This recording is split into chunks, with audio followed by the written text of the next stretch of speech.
So hello beautiful people, welcome back to my another episode of Subash Vlogs. र आजको भिडियोमा चाहिँ blogging मोटो ब्लगिङ नभएर अलिकति एक्स्ट्रा बाहिरको कुराहरू डिस्कस गर्न जाँदैछु। र आज मैले यो बक्स भेटेको छु हैन, यो बक्स पाएको छु। यो एक्चुअली के हो त भन्नुहुन्छ भने मिडिया मोड हो है, हाम्रो गोप्रोको लागि हो। हाम्रो गोप्रो भनेको यो हो है, here this is the one. गोप्रोको पनि रिभ्यू दिन्छु म, यो कस्तो भइरहेको, मलाई मेरो एक्सपिरियन्स कस्तो रह्यो यो पनि म छिटै दिनेछु। र यसरी यसलाई यहाँ माउन्ट गरिन्छ र यो माउन्ट गर्दाखेरि हामीसँग एउटा प्रब्लम हुन्छ। त्यो प्रब्लम के हो त भन्दा हामीहरूले माइक लिन एक्सटर्नल माइक हाल्नका लागि सिधै यो गोप्रोमा हाल्न सकिँदैन है। So that's why what we need is either media mode or mic adapter. Mic adapter भनेको के हो त भन्नुहुन्छ भने एउटा एडाप्टर मिल्छ, यसमा यसको यहाँनिर टाइप सी हाल्न मिल्छ हैन। टाइप सी लगाएर उता 2.5 mm को ज्याक, यो ज्याक हाल्न मिल्छ त्यसमा। र त्यसै गरी त्यसलाई के हुन्छ त भन्दा त्यो तलतिर झुन्डेर बसिरहेको छ, अथवा हामीले कभरमा कतै एट्याच गर्नुपर्छ।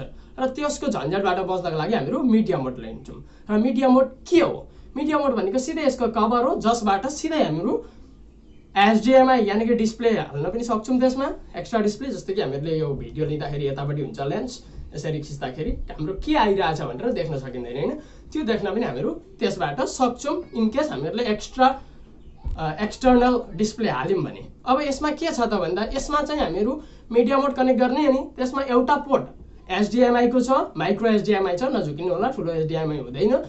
ठुलो टिभी हुँदै कनेक्ट गर्न चाहनुहुन्छ भने पनि त्यो पनि सम्भव छ। तर माइक्रो एचडिएमआई देखि मेजर यानि कि जुन एक्चुअलको एचडिएमआई हुन्छ त्यसको एडाप्टर पाइन्छ, केबल एडाप्टर। त्यो एडाप्टर लगाएर चाहिँ हामीहरू त्यो गर्न सकिन्छ।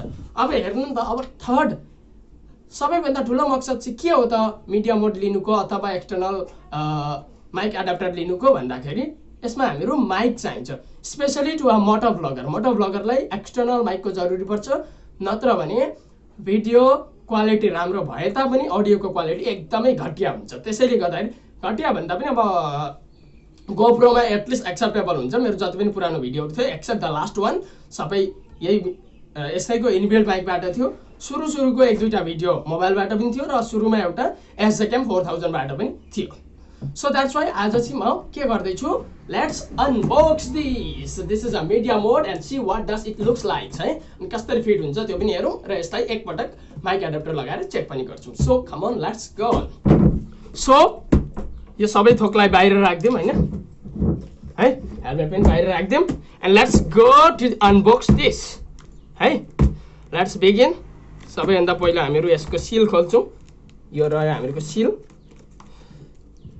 सेल टेप खोलेपछि हामीहरू यो बक्सलाई खोल्न सक्छौँ हैन। Let's see how does it looks like. मलाई त थाहा छ यो कस्तो हुन्छ भन्ने, बट स्टिल यो सेफ्टीको लागि यो भयो, यो सेफ्टीको लागि यो बिल आयो। कतिको बिल आयो अहिले म तपाईँहरूलाई देखाइदिइहाल्छु, सो नो वरी।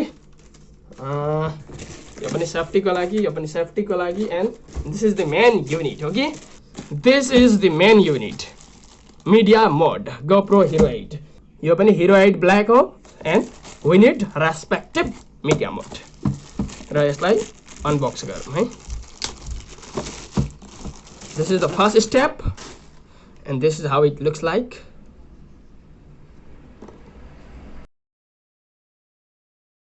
यहाँ छ हामीहरूको सिल टेप छ है, सिल टेप मतलब खोलेको छैन यसलाई। So I gonna unbox it, let's see. एउटा सिल गयो, अर्को सिल गयो। So let's see how does it looks. One okay, यहाँ हामीसँग वारेन्टी कार्ड छ, कसरी वारेन्टी क्लेम गर्न सकिन्छ। सेकेन्डमा छ हामीहरूको यसको युजर गाइड, कसरी हामीहरू यसलाई युज गर्न सकिन्छ हैन। युजर गाइड यहाँ लेखेको छ कसरी युज गर्न सकिन्छ। देन यो भयो हामीहरूको एक्सेसरिजहरू, यो बोल्टहरू भयो। र this is the main unit है, यो हो हामीहरूको मेन युनिट।